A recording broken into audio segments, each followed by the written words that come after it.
Hi there. We're continuing our journey through the Proverbs, the Mishle Shlomo. We're in chapter 23 and we're looking at verses 1 to 3. This is continuing the collection of 30 sayings which we started back in chapter 22 and which goes through to chapter 24.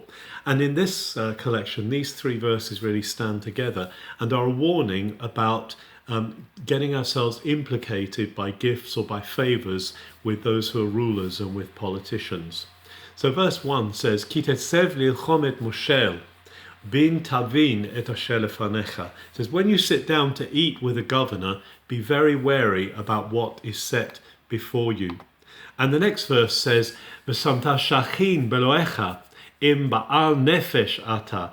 Put a knife to your throat. Better to cut your throat if you are someone who's given to a big appetite. If you're someone who is given to eating without measure. It's talking about someone who doesn't have control of their appetite.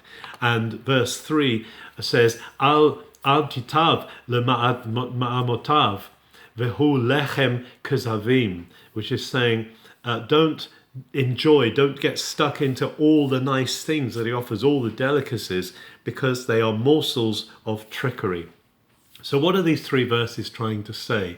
They're talking about when we sit down with people to eat, if there's an ulterior motive behind it.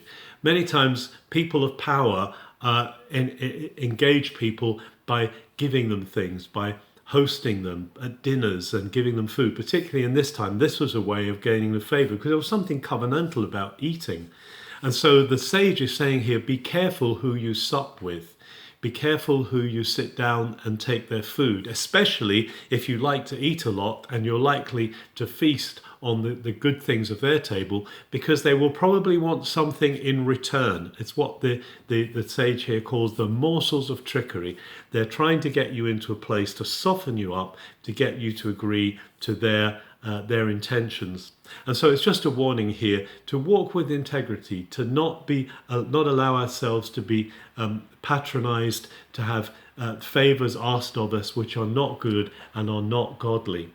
So let's just take that in mind as we deal, perhaps in the area of politics. This is particularly one we need to watch here, that we're not acting politically and we're not favoring anyone in particular just because they've given us favors. Have a good day.